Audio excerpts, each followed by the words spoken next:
Bienvenidos a la siguiente jornada de estas jornadas y al diálogo 5, que va a tratar de Eco y Narciso, la representación que tuvimos oportunidad de ver anoche. Me acompañan en la mesa el profesor Santiago Fernández Mosquera, catedrático de la Universidad de Santiago de Compostela, uno de los más expertos en la obra de Calderón de la Barca,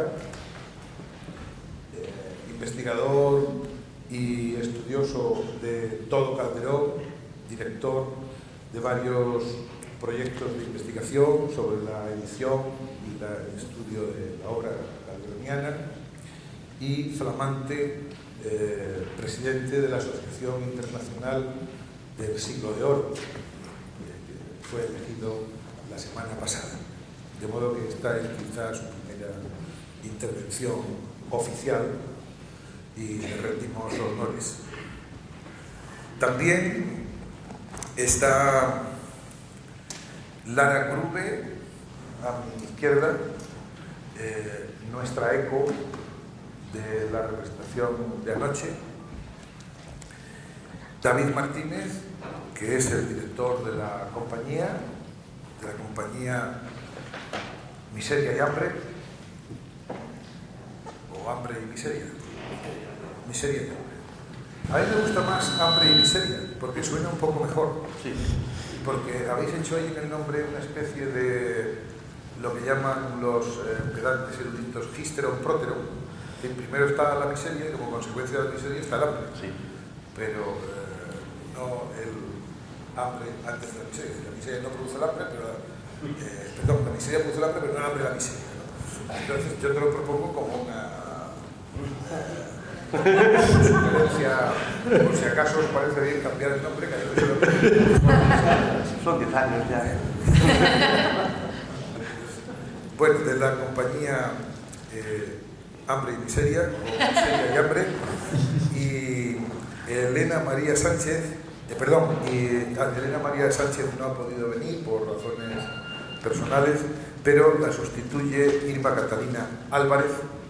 Me ha pedido que diga el Álvarez por homenaje a su madre, que siempre las madres son, y para no creer que Catalina es nombre, sino apellido.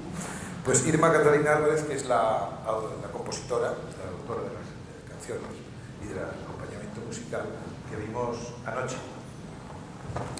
Y yo, que soy Francisco Domínguez Matito, es el que no se ve de las tres fotos de arriba en la parte central, está casi en sombra, pero es una foto muy bonita. Y además me siento ahí muy guapo, porque me refiero es una foto tomada de uno de los castillos del Loire, desde una ventana desde la que yo miraba como un caballero medieval cortesano del siglo XV, el paisaje del dulce Loire. Profesor de la Universidad de La Rioja, y que me ha correspondido el papel de moderador de este diálogo, no porque se suponga que aquí hay algún moderado, pero voy a tratar de ordenar un poco este diálogo, en el que primero voy a hacer yo una pequeña introducción, luego le daré la palabra al profesor Fernández Mosquera, y a continuación los integrantes de la compañía, la protagonista, uno de los protagonistas, Eco, falta Narciso, el director y la compositora. Después habrá lugar para que se pase la representación desde este espacio a este otro espacio, que todos conforman el espacio dramático, de tal forma que podáis intervenir haciendo las observaciones, intervenciones que consideréis oportunas, y terminaremos pidiéndole a Eco, es decir, a Lara, que nos recite algún pasaje porque tenga especial predilección de esta estupenda comedia de Calderón, Eco y Narciso. Porque si por algo destaca, creo que estaríamos todos de acuerdo, Eco y Narciso, es porque ya desde el mismo arranque es una explosión de poesía, de bellísima poesía, y es una obra en la que el texto inmediatamente cautiva al lector o al espectador por la fuerza poética. Como sabemos, Eco y Narciso es una comedia mitológica, hasta ahí la crítica está muy de acuerdo, es una comedia mitológica, y fue concebida para la representación en 1661 en el teatro del Palacio del Buen Retiro. Es decir, para una representación cortesana.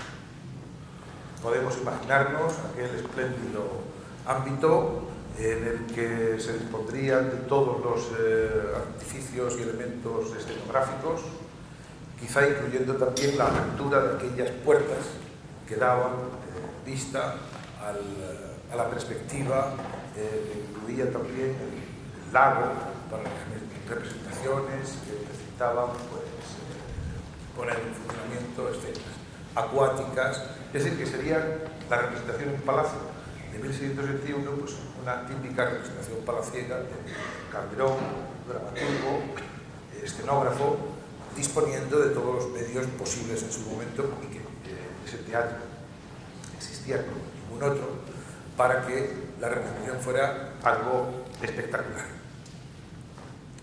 Por tanto, una representación cortesana con motivo del cumpleaños, del 10º cumpleaños de la infanta Margarita, esa niñita que ocupa el centro del cuadro de las meninas cuando todavía tenía 5 años.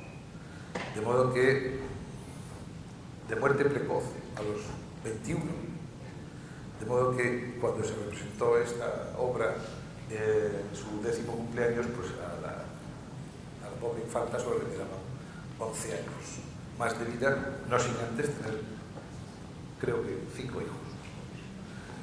De modo que nos trasladamos también al cuadro de Velázquez, que es un cuadro de espejos.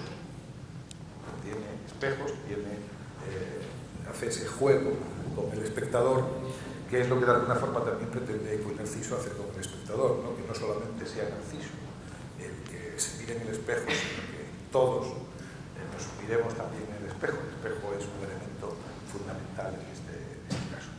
Una representación, por tanto, cortesana. Claro, Menéndez Pelayo, que tenía poco aprecio por las comedias mitológicas, que consideraba una especie de juego artificioso, sin mayor trascendencia desde el punto de vista temático, solo un juego dramático concebido para la diversión y la espectacularidad cortesana, pues no tenía mucho aprecio tampoco por Eco y Narciso como por todas las demás mitológicas. Una de las cuestiones que podríamos tratar aquí ahora es si Pelayo llevaba razón o no la llevaba, que no la llevaba. Porque tratándose de Calderón, no es concebible pensar que Calderón se entretuviera simplemente en hacer un juego superficial, sin incluir una interpretación y un mensaje a los espectadores e incluso quizá a los reyes, porque por muy lejano que pareciera el tema mitológico, como cualquier otro tema que se tratara en las comedias, no es posible que los autores, y más tratándose de Calderón, no imprimieran a su teatro de alguna densidad mayor que la de un puro espectáculo teatral, ¿no? Y de hecho, pues en Eco y Narciso, el juego, partir del mito de Narciso y su espejo, y al que ayer la representación le dio un espacio bastante importante en su desarrollo, porque el primer acto y el segundo acto se subsumieron muy rápidamente, en un ritmo un poco más vertiginoso, no sé si estará de acuerdo conmigo el director, y luego la acción, el tempo, se detuvo un poco más en las escenas del Eco y Narciso en el espejo, para darle protagonismo al motivo esencial de la obra, que era el mensaje, la significación que tiene el personaje de Narciso en su contemplación de sí mismo, ¿no? Bueno, yo quisiera empezar felicitando a la compañía por su atrevimiento, porque no es fácil encontrar una propuesta, como se dice, una puesta en escena de una obra como Eco y Narciso, que a los que nos dedicamos más o menos con profundidad al teatro del siglo de oro, a estudiar, a ver representaciones, pues no deja de sobresaltarnos de pronto encontrarnos con Eco y Narciso, porque lo que estamos acostumbrados es a ver eternamente repetidas las mismas obras que forman un canon que siguen los estudiosos, los investigadores, es decir, la crítica, y también los editores y los directores. Prácticamente se ha construido la teoría y la historia del teatro español clásico, pues a partir de Lope, que no siempre es Lope, Calderón, que suele ser siempre Calderón, Tirso, y prácticamente poco más. Y aun de estos, pues un conjunto un canon no sé si soy demasiado exagerado, de 40 obras, y a esas 40 obras se le vienen dando vueltas y vueltas y vueltas y vueltas en una eterna noria, sin que sea posible ver otras puestas en escena del enorme caudal del teatro clásico. Por tanto, ver sobre el escenario Eco y Narciso es una puesta en escena por la que yo os felicito, el atrevimiento de escoger algo que se sale de lo siempre conocido, ¿no? Y en concreto en Calderón, pues La vida de sueño, El alcalde de Zalamea y 4 o 5 más, y de ahí nos salimos. De modo que la puesta en escena de Eco y Narciso pues viene a ser un poco de aire fresco en ese caudal de obras a las que podemos acceder ya a partir de ahora, ¿no? La elección de Eco y Narciso, claro, es una magnífica elección, porque tratándose de Calderón, pues el Eco y Narciso es una obra que, como decía antes, no se limita solo a su espectacularidad, sino que contiene muchos elementos. Sirviéndonos de la metáfora del motivo del espejo, pues lo digo esto para ir abriendo boca a Santiago cuando lo estimes ya oportuno. Eco y Narciso es un espejo o es una gran muestra de ese arte calderoniano enormemente reflexivo, que es la de la intertextualidad, la intertextualidad, ¿no? Es decir, que en Eco y Narciso pues está primero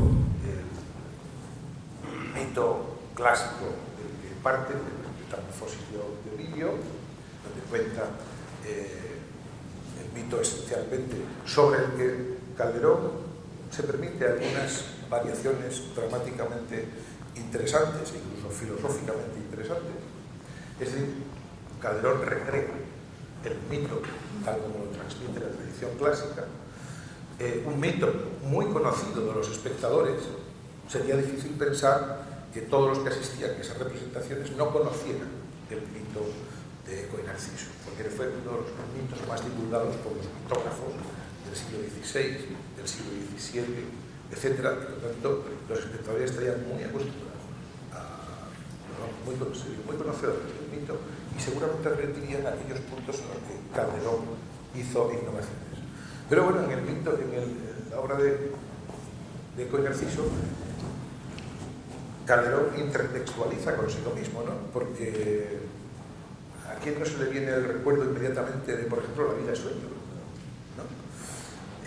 ese Narciso o ese que es un poco Segismundo, o ese arranque del mundo de la Arcadia, que se parece mucho también a los monólogos de la vida sueño, o también a otras obras de Calderón, ¿no?, con las que forma intertextualidad, como El mayor monstruo de los celos, o El monstruo de los jardines, o otras mitológicas.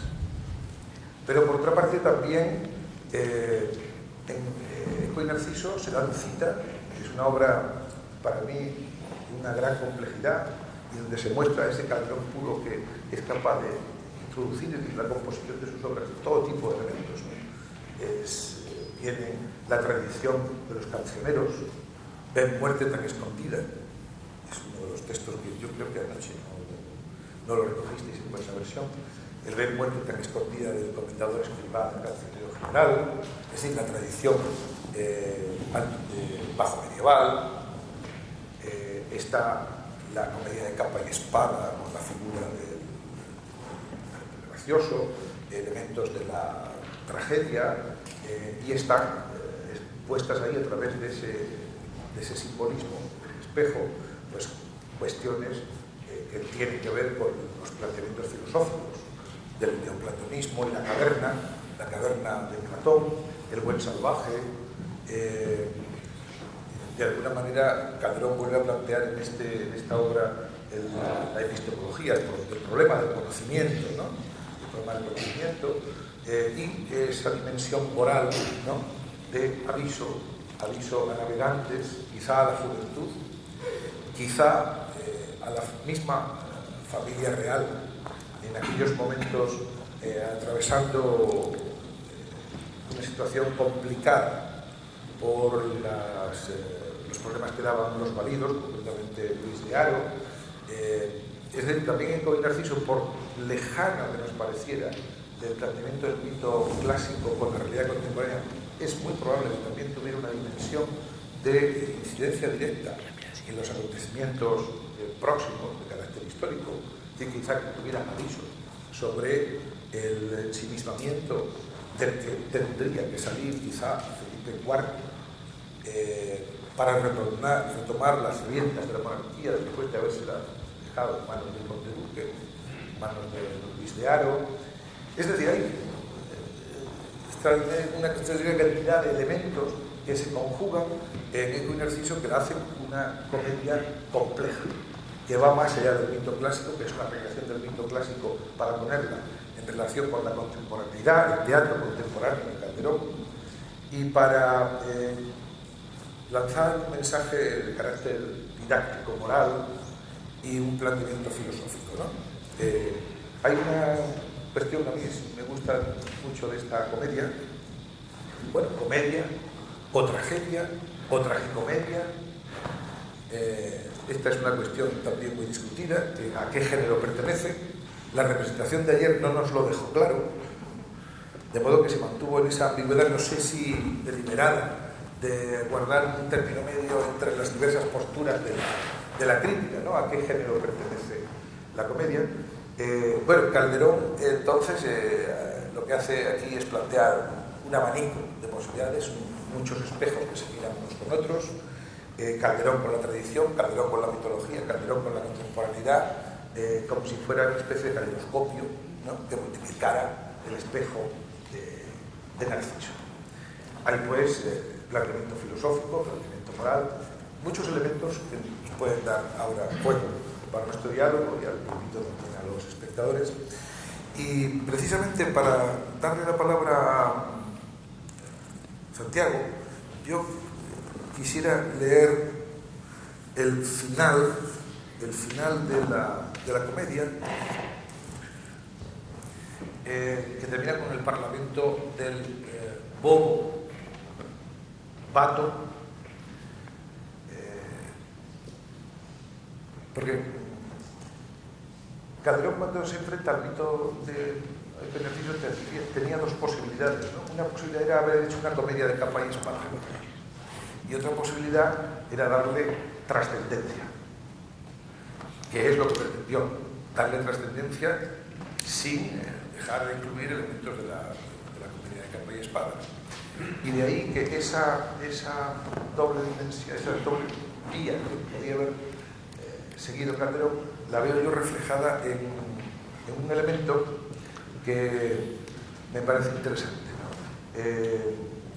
Narciso, en su contacto, en su salida a la caverna, en su contacto con el mundo, en su proceso de conocimiento de sí mismo, tiene dos guías. Una guía es su madre, Liríope, que sería la vinculada con la permanencia de la caverna y el apartamiento del mundo, en sentido trágico. Y otro es Pato. Pato, es decir, el segundo conductor sería Pato, que es un idiota con respecto a Liríope, ¿no? Y que entre ambos conducen por malos caminos a Narciso, que se equivoca, fundamentalmente sufre una aprensión y se confunde con la realidad. No acierta, es un ser desorientado y la desorientación conduce finalmente a la muerte. En definitiva, y ahora voy a hacer un salto brusco del vacío, es uno de los grandes temas de la humanidad que lo trata, quizá Calderón lo tuvo en cuenta, lo trata incluso San Juan de la Cruz. Es el tema de la noche oscura del alma, la desorientación radical del hombre frente a la vida y el problema del conocimiento que fracasa. Bueno, pues voy a leer cómo termina el gracioso, que es un poco. Y habrá bobos que lo crean, mas sea cierto o no sea cierto, tal cual la fábula es, esta de Narciso y Eco. Y termina con esa tacto de violencia típica del teatro, que es perdonad las muchas faltas y a vuestras plantas me rindo de perdonar los yerros, ¿no? Es decir, más sea cierto o no sea cierto, tal cual la fábula es. Sorprendente este final en boca del gracioso. ¿Qué pretendía, pues, Calderón? ¿Contar una simple fábula o ir un poco más allá? Santiago, si quieres meterte por este vereda o por cualquier otra. Sí, muy bien. Nos has dejado anonadados con tantos caminos que has trazado. Pero empezando por esto último, ¿qué pretendía Calderón? Divertirnos. Eso es lo que pretendía Calderón. No, a nosotros, por medio de esta compañía del siglo XXI, y a los espectadores de la corte en 1600 no sé qué, 1661, en el cumpleaños de la infanta. Yo creo que eso no hay que perderlo nunca de vista. Él pretendía divertirnos y utilizaba una estrategia que era, en este caso, mitológica. Podía ser histórica. Él se presentó el libro de historia y teatro, no sé cómo es el título, pero historia y poesía, que en el fondo es lo mismo, pero yo creo que el objetivo fundamental de Calderón es divertirnos. Divertirnos en el siglo XVII y en el sentido serio del siglo XXI, ¿no? De ahí a que haya interpretaciones de otro tipo, ya hay un paso un poco peligroso. Ya sabes que yo mantengo una polémica desde hace muchos años con nuestros colegas, sobre todo norteamericanos, que han recuperado el teatro mitológico de Calderón, pero ofreciéndole un significado fundamentalmente político y circunstancial a cada una de las obras. Y cuando digo circunstancial, lo digo en el término de ocasión. Vamos a poner los pedantes, de Gadamer, ¿no? ¿Qué valores tiene en ese momento? Valores que, por otra parte, aquí en Olmedo, el 18 de julio, no sé, 18, no serían operativos. Es decir, aquí no podíamos extrapolar una crítica política ni una crítica social. equivalente a la que Calderón se supone que hizo en el cumpleaños. Y por otra parte, como vengo discutiendo desde hace tiempo, es muy difícil que Calderón aprovechase el cumpleaños de la infanta para darle collejas al rey, a la infanta y al marido, ¿no? Una situación un poco incómoda. Pero, aparte de eso, ya que has empezado por el gracioso, que no bobo, porque Bobo es un personaje del siglo XVI, del teatro de la Encina y tal, un poco anterior. Estos graciosos tienen más peso, creo yo. Ahora, yo creo que no tienen tanto peso como la compañía ha querido darle. Eso es una pequeña discrepancia, ¿verdad? Porque en la representación de ayer me da la impresión que hubo una transferencia de lo gracioso, del gracioso Bato, a uno de los, a Febo o a Silvio, a uno de los pastores, ¿no? Que cargaba con un tono mucho más frívolo que Bato, porque Bato, además, ya incluso un gracioso mayor y con barba, ya nos llama mucho la atención, ¿no? El poder de la voz de Bato no es una voz de gracioso, digo vuestro actor, que no olvide su nombre. Y entonces me parece una transferencia del elemento gracioso muy arriesgada, porque el gracioso en esta comedia ofrece, como casi todas, pero en esta muy llamativamente, siempre un contrapunto a Narciso y a los personajes cuando se ponen más estupendos.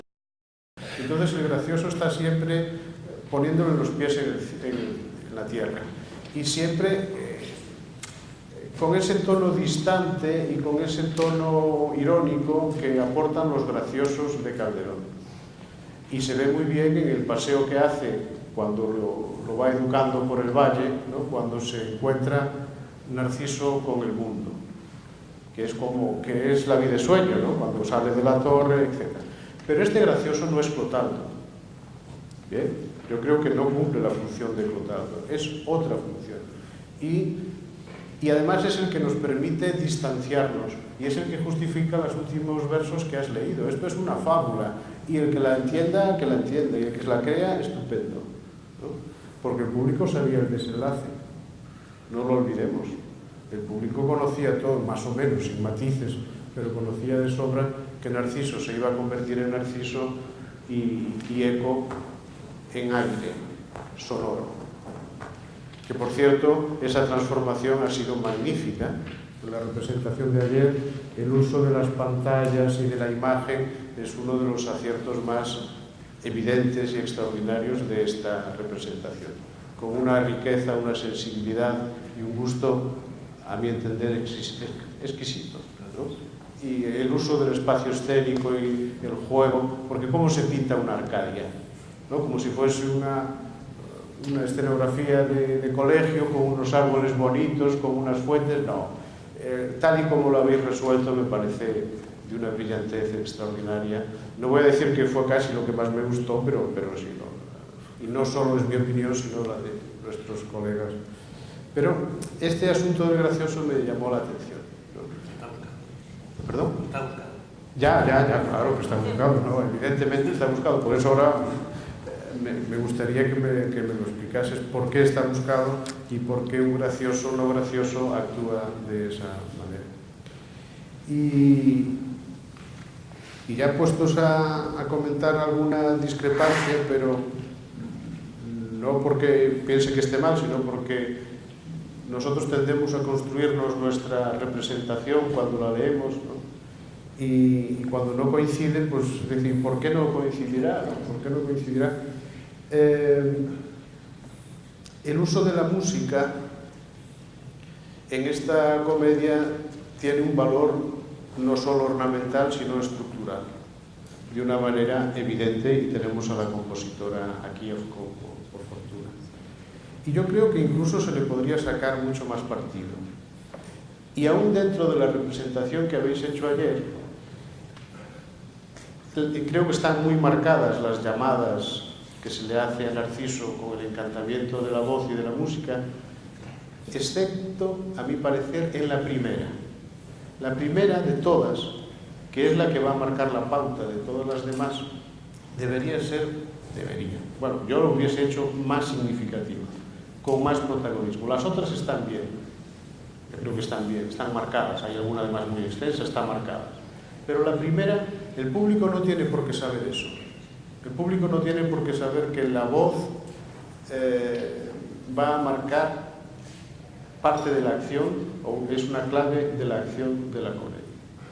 Y yo marcaría más eso, que eso no supone ningún cambio en la estructura ni en la representación, simplemente vosotros sabréis hacerlo mucho mejor, subrayar esa escena, ya está, y le daría más claridad de interpretación a los que estábamos del otro lado. Y con respecto a la tragedia-comedia, esto es una comedia. El público no se produce el pathos, no hay una identificación del público con los personajes.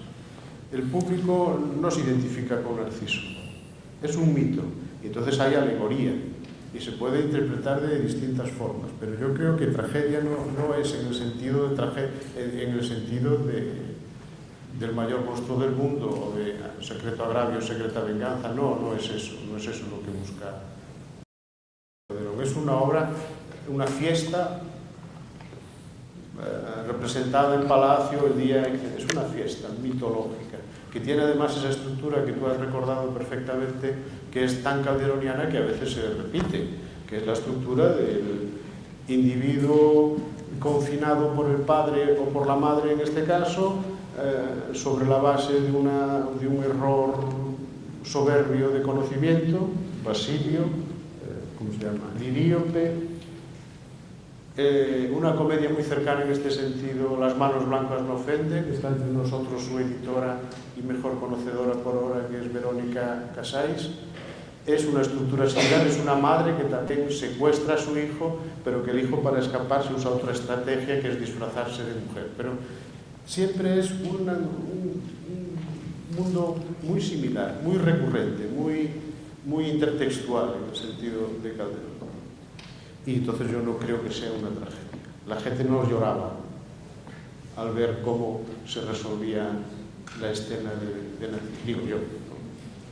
Porque lo entendía, estaba distante. Se puede hacer tan brillantemente como lo han hecho ellos, ¿no? Porque era mi duda, ¿cómo van a resolver esta situación? Pues magníficamente, ¿no? Porque la tecnología está para ser usada bien, pero no es fácil, claro. Eso hay que pensarlo y hay que tenerlo en la cabeza y hay que idearlo y después que se ejecute bien, porque seguro que vosotros pensasteis que habría algún fallo en algún momento, pero nosotros no nos hemos dado cuenta de ningún fallo en ese sentido, o sea que estaba perfectamente ejecutado. Y ya por último, otro de los elementos esenciales que tú has señalado desde el principio es la riqueza del verso. La riqueza del verso de tradición bucólica, de tradición pastoril, que en este caso se ejecuta en una situación cortesana, como el cumpleaños de la infanta, y el verso hay que saber decirlo, porque no es fácil esos versos de esta riqueza tan bucólica en una Arcadia, los pastores, etc. Y yo creo que nuestra Eco lo decía o lo dice magníficamente, pero también los pastores, los arcades, etc. Os habéis cargado un personaje porque era poco rentable y sin embargo yo creo que la resolución de Tiresias fue magnífica también, ¿no? Tiene una presencia circunstancial, se le pone la imagen y el consejo de mago, de lo que fuese, también muy bien realizada esa economía de personajes, etc. A Paco le extrañó y dice, oye, ¿dónde está quién? ¿Cómo se llamaba? Anteo, ¿no? Bueno, ya está. Sí, Anteo, el papel de Anteo lo subsume Pato. No estaba mal resuelto, pero tampoco sobraba Anteo. Y el padre de Liríope, que le da sentido, que tampoco está, Sileno, le da sentido uno de los comentarios gracioso. Sí, de acuerdo, claro, gracioso, no el bobo. Pero yo introduje el término de bobo comparado con la conducción dramática de Íope, pues ahora la conducción dramática de Bato, pues, que no, a mi juicio, fue exactamente tal como la concibió Calderón a la lectura de su texto, ¿no?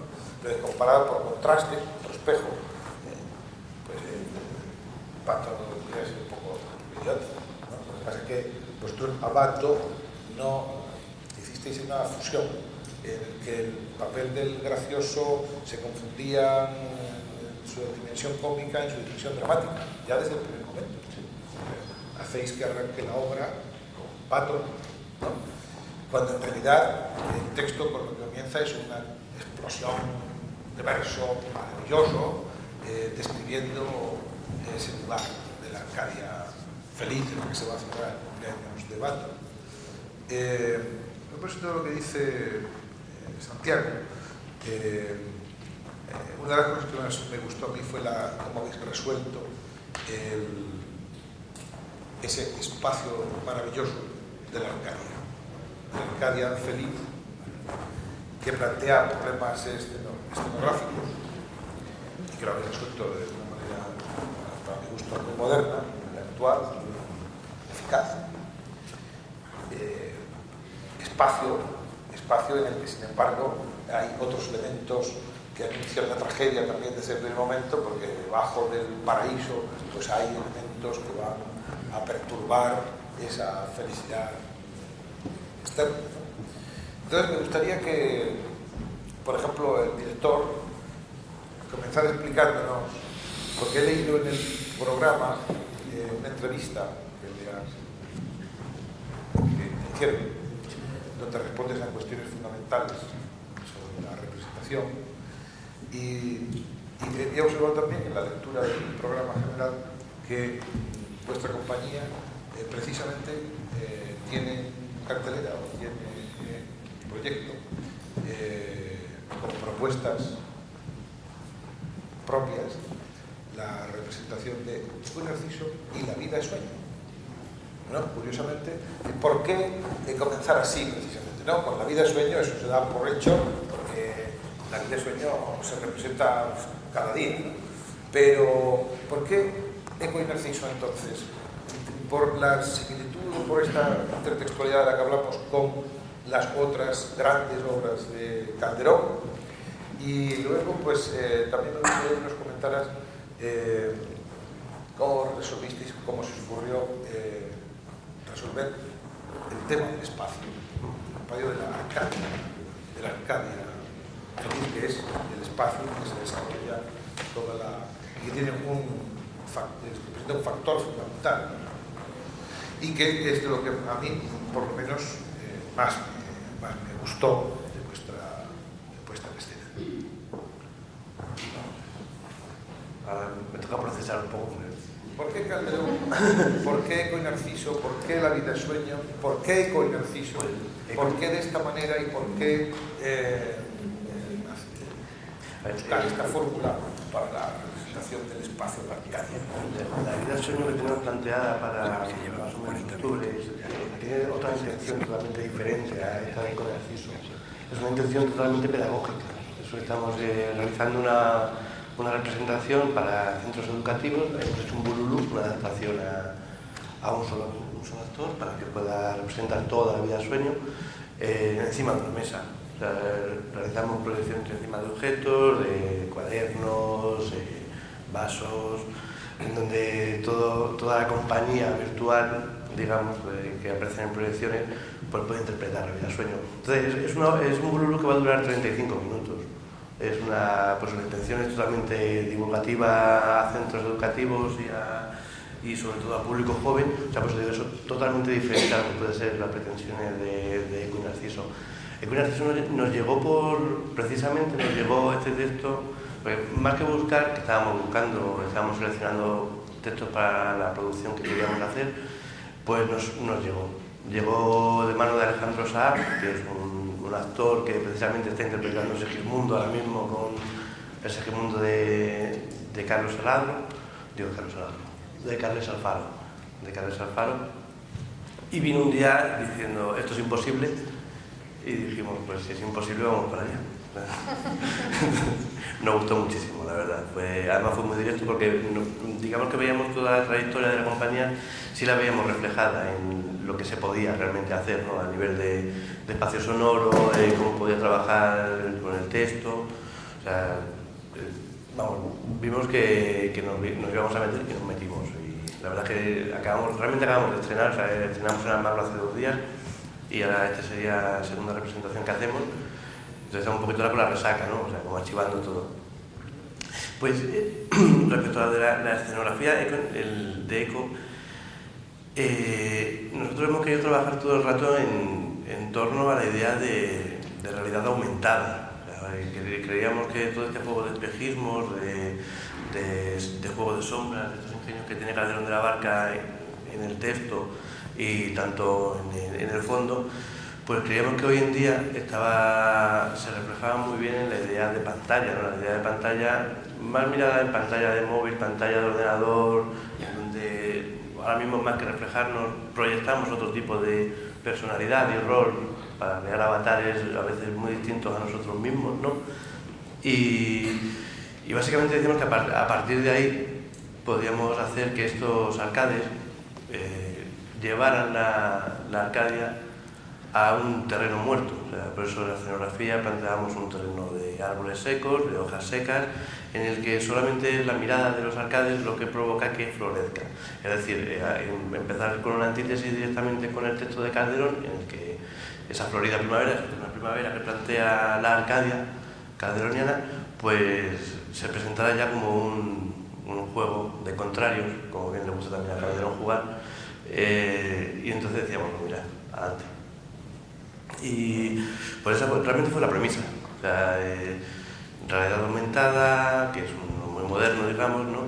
Y ese juego de esencia y virtualidad, digamos ahora, o sea, transportándolo a un siglo XXI, que sería el ejemplo.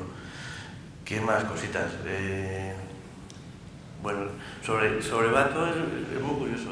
También ha sido una cuestión totalmente práctica.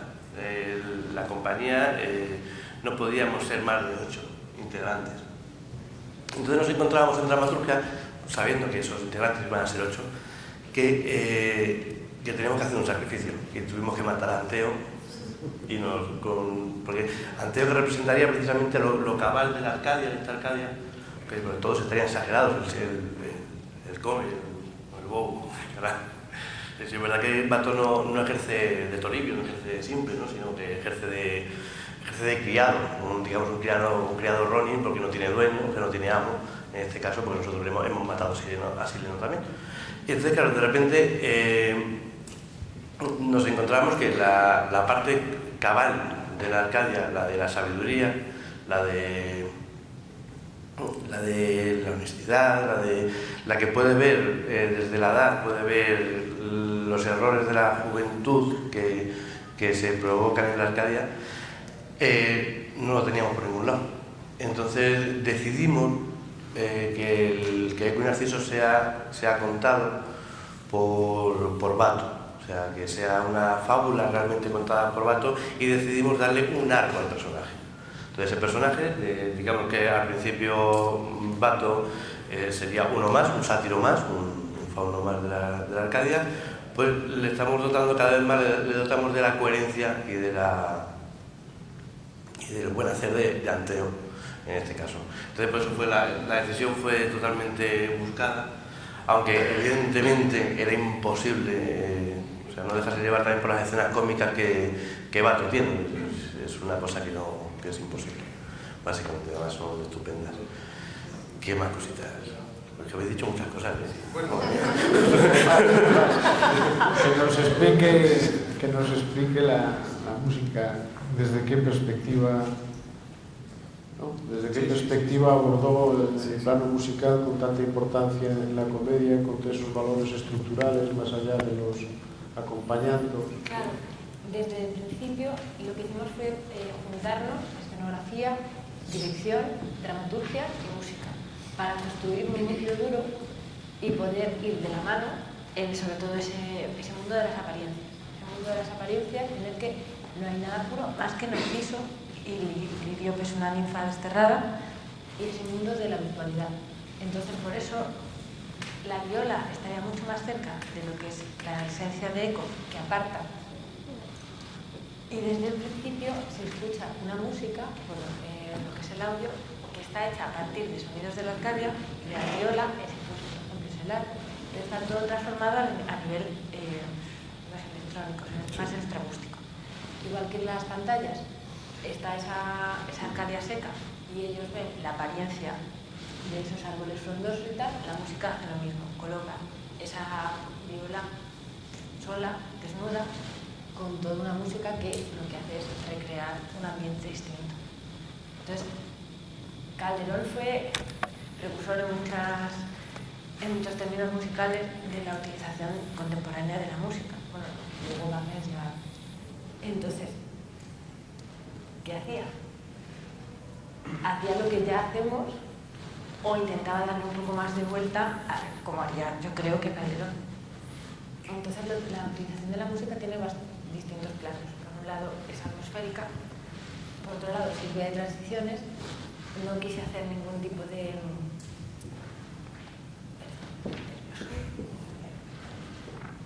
No quise hacerle ningún tipo de célula que representara a los personajes, sino más bien un estado de ánimo y emocional que empatizara.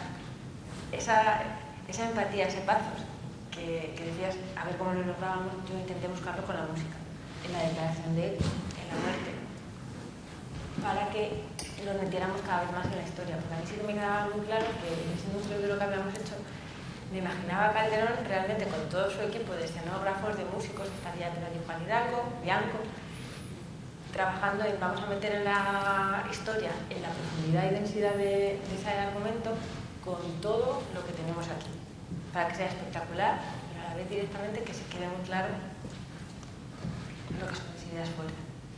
Entonces ahí trabajé directamente con dramaturgia, fundamental, y con nuestra asesora de verso, porque claro, Calderón siempre gana. Y claro, es que cómo sacas una música actual de un texto que ya tiene música y que claro, es que cambia lo que son todo lo que, la métrica incluso, para dar pistas a los actores de cuál es el estado de ánimo. Entonces, si la música era demasiado rítmica, yo no puedo ir en contra del verso, con lo cual volviéndome muy loca y probando cosas, desechando muchas, volviendo a traer otras, ha sido un proceso. Sí, pero ese hallazgo, o digamos que esa traducción electroacústica que supera la música tradicional y que tiene funciones neoambientales y al mismo tiempo protagonistas y tal, yo creo que eso está muy conseguido. Tal vez después, desde un punto de vista más tradicional, el peso de la voz de los personajes se podría explotar más. Es decir, está marcado, pero lo que os decía al principio, tal vez simplemente subrayarlo más para que se vea que ese Narciso que está en la cueva no solo es seducido por las imágenes platónicas que ve a lo lejos, sino que esas imágenes se convierten en esa voz que era el peligro, ¿no? La voz es el peligro. Pero a mí me gusta mucho también el juego de lo del ocultamiento y de repente aparición. Sí.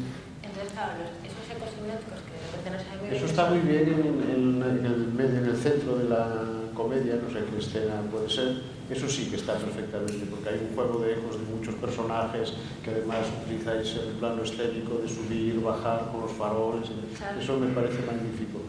Pero tal vez antes, en el arranque de la comedia, esté poco claro, pero eso es una apreciación. Sí, me gusta mucho que la aparición esta, la anacrosis del propio Narciso, porque sí. Yo creo que aquí en esta obra hay dos, que una es Eco cuando está cantando El silencio de Esquivo, claro, él va a la garganta, que eso lo marcaron mucho, entonces claro, de repente se da cuenta de que eso proviene de tú que eres, de una mujer, entonces claro, lo de la voz está directamente, intrínsecamente relacionado con ella, y luego por supuesto la eligió. Sí. Entonces, claro, a mí esas dos me gustaba trabajarlas, claro, yo por eso no quería...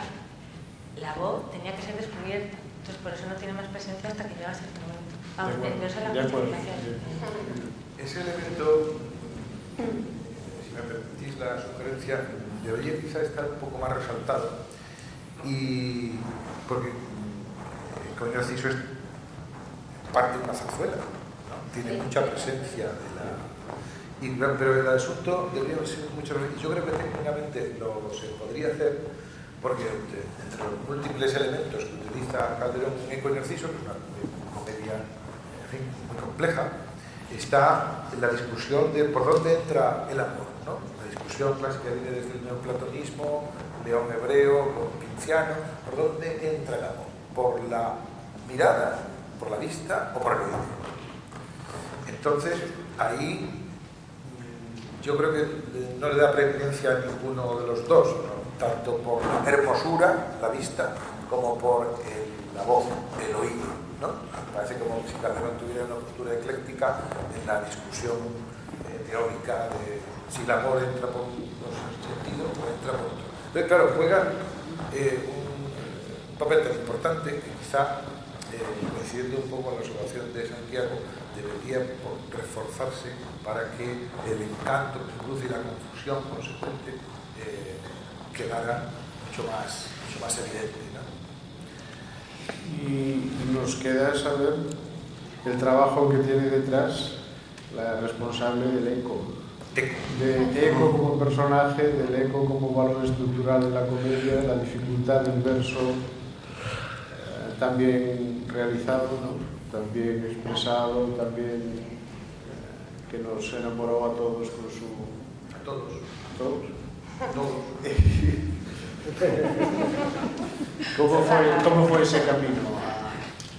Pues el camino ha sido apasionante desde el inicio, desde antes de empezar a poner en pie la función, con trabajo que hemos hecho de análisis de texto con la asesora Pilar Valenciano, porque realmente hay mucha información detrás de ese texto.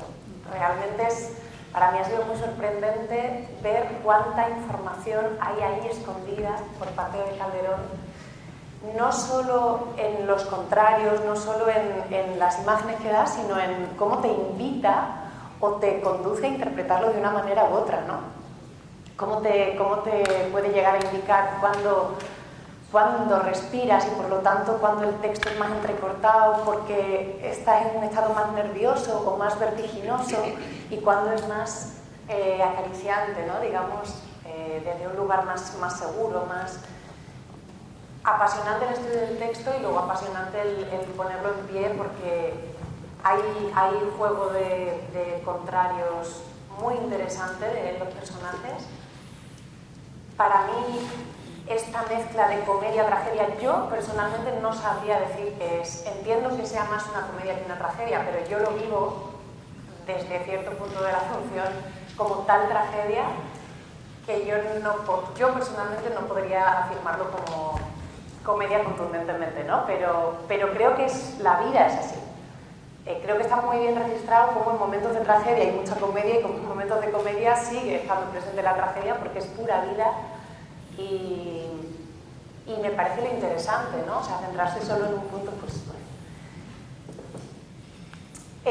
me parece muy hermoso el arco del personaje de Eco, centrándome un poco más en lo mío, porque la presentación de la Arcadia es una realidad muy superficial, muy de las apariencias, pero vacía, en la que creo que el personaje lo hemos trabajado desde un lugar con cierta melancolía, con cierto aburrimiento, quizás desde ese dar por hecho y tenerlo todo hay un vacío, ¿no? Que no permite alcanzar la felicidad, y el encuentro con Narciso provoca un giro tremendo y coloca a Eco en una realidad nueva que ya no conocía hasta ese momento, que es la de las emociones puras, ¿no? La de guiarse desde otro lugar mucho más auténtico que curiosamente en consecuencia la descoloca absolutamente y pues por primera vez titubea, por primera vez se le corta un poco la línea recta, por primera vez pues está sobrepasada por algo que no conoce, que es el amor y la pureza y la inocencia del personaje de Narciso. Y me parece muy bonito hasta qué punto, bueno, a dónde les lleva eso, ¿no? Perseguir ese amor, esa pureza, tiene mucho que ver también con el hado y con a qué está condenado Narciso, pero hasta qué punto Eco lucha pese a todo, por llevar a cabo eso que ha descubierto y hasta las últimas consecuencias, ¿no? de convertirse en aire, que también me parece muy hermoso este punto mitológico, metafórico de cómo entregarse, si por un hechizo se ha visto reducida a ser una voz que repite solo lo que otro, se ha quedado sin voz, sin capacidad de expresar lo que ella necesita expresar, pues entregarse del todo a esa condición y dejar de ser humana, ¿no? Dejar de ser un ser de la tierra y entregarse a convertirse en un elemento de la naturaleza. Claro, mira, para hacer un poco también, me parece muy gracioso, hubiera estado muy bien, no hay por qué extrañarse de esto, algunos directores tienen atrevimientos de este tipo, ¿no? Quizá hubiera estado gracioso que Pato, por ejemplo, cuando Narciso rechaza el amor de Eco, le hubiera preguntado, ¿cómo te quedas? ¿No? Porque claro, queda, como dices tú, descolocada. No está en los patrones del teatro clásico, ¿no? Como un galán rechazando el amor de una dama, ¿no? Se invierten los papeles. Y claro, la pobre Eco se queda espantada de esta reacción, ¿no? Entonces, ¿cómo te quedas? Te quedaste espantada. Cortocircuitadísimo. La lectura también podría hacer esto, ¿no? Narciso es un idiota.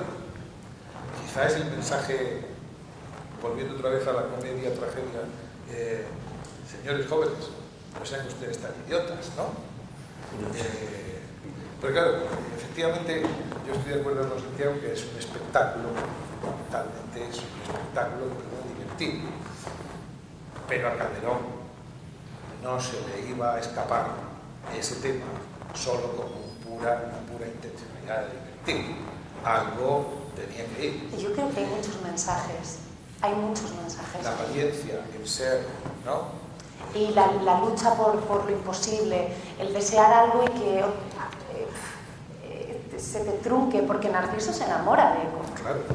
Pero sabe que no, que donde ha puesto el ojo está su peligro, ¿no? Está su muerte ahí. Entonces, esa contradicción que está tan presente en la vida de todos, de querer y no poder, o poder y no querer, o esa lucha, ¿no?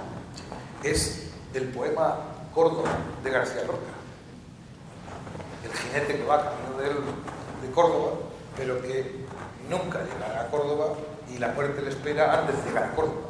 Digo, por establecer un nexo porque vosotros habéis elegido sin duda ninguna Eco y Narciso porque habéis encontrado en ella un mensaje moderno. Sí, unas cuantas cosas. Yo voy a sugeriros, antes de darle inmediatamente la palabra al público, voy a sugeriros una cosa, pero para los especialistas en Calderón, que a lo mejor es una brutalidad, pero a lo mejor es un tema interesante. En esta comedia en la que Calderón introduce todo tipo de elementos de carácter filosófico de la tradición literaria, mitológica, platónica, etcétera, está el elemento de la tierra, que es la calma, ese espacio fundamental, ¿no? El fuego, que es el que surge cuando Narciso entra en contacto con la realidad y descubre el amor. Amor que los americanos seguían mucho por la pasión sexual. Es una dimensión que quizá habría que explorar, la pasión del fuego. La fuente, que es el agua. Y Eco, que se desvanece, el viento sopla continuamente en el aire. Los cuatro elementos de Empédocles. Sería quizá, digo, para hacer un artículo por lo menos. Ya, pero no podemos hacer un artículo. Y además no olvides que Narciso se convierte en Narciso y nace de la tierra y se convierte en bien. Y podríamos estar aquí todo el tiempo.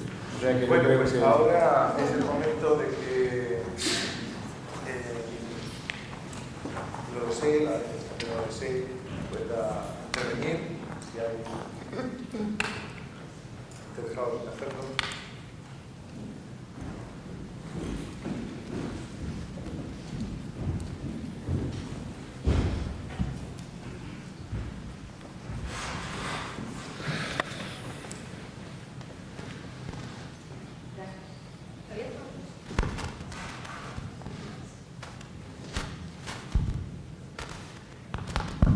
Sí. Bueno, enhorabuena a todos. Ayer estuve en la representación y para los que nos dedicamos a la música teatral del barroco, Eco y Narciso es una perita dulce porque se conserva mucha música, cosa que no suele suceder en otras comedias de esta época. Y también me alegra mucho que aquí haya salido el tema de la música, porque cuando hablamos del teatro del siglo de oro, los que nos dedicamos a ella estamos un poco abandonados, marginados, a pesar de que no solo en Eco y Narciso tiene importancia en muchas obras. Dicho esto, yo estoy de acuerdo con lo que han dicho tanto el moderador como el profesor Mosquera. Creo que la música en vuestra representación no tiene la importancia que debería tener, sobre todo la música vocal, porque la música en esta época es música vocal, no tanto música instrumental, que me parece bien lo que habéis intentado hacer, pero es que la música vocal es importante porque es música y texto.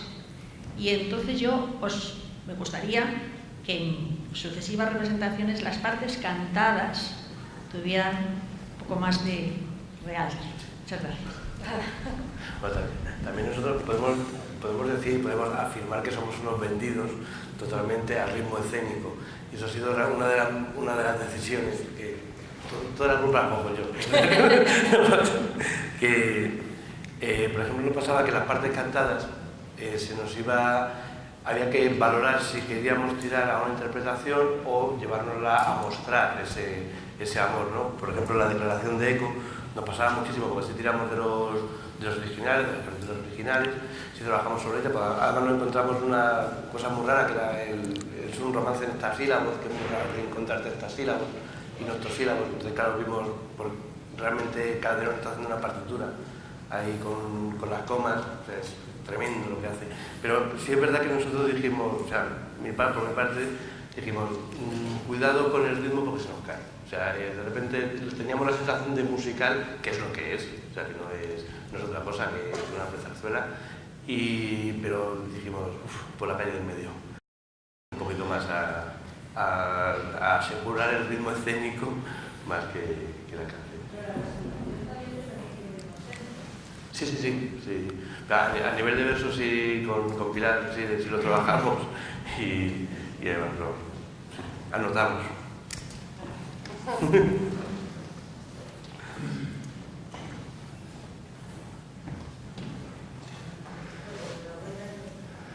¿Se oye? Sí.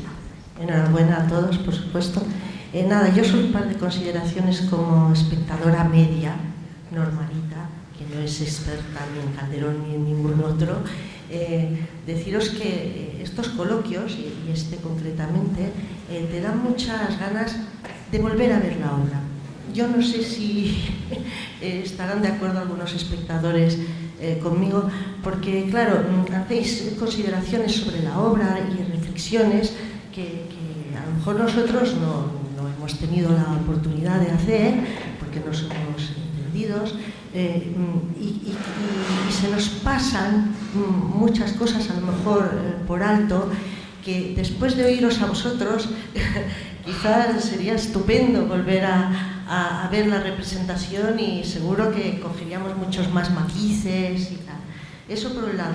Y por otro, cuando hablabais de que efectivamente la puesta en escena es muy elegante, yo creo que sí, muy elegante, que es exquisita incluso, y que de eso no se ha hablado, porque a lo mejor resulta un poco superfluo hablar. Yo creo que en eso tiene mucha culpa las características físicas de esta actriz, de Eco. O sea, yo creo que desde el primer momento en que sale a escena, el aspecto de esta actriz te sugiere tanto el de una ninfa. Es una actriz bella, estilizada, muy estilizada. La ropa, el vestuario que lleva también influye mucho. Esas escenas que hay detrás de los paneles donde se ve como su ropa, su vestido, que se mueve con el aire, es de una belleza extraordinaria. Yo quería resaltarlo simplemente. A mí me parece muy bien dicho porque de cerca se abunda en esa impresión. Me pone colorado. Bueno, pues, ¿alguien más?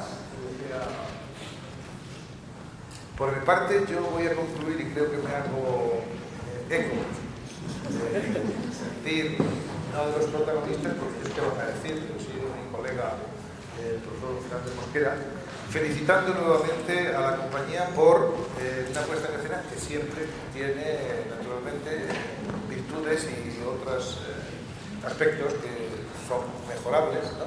Pero que nos brindan un espectáculo, han hecho un espectáculo fresco, nuevo, y no solo por el agua, la fuente, nuevo, porque como decía al principio, ya está bien de que nos movamos siempre en este mismo molino con la misma agua, ¿no?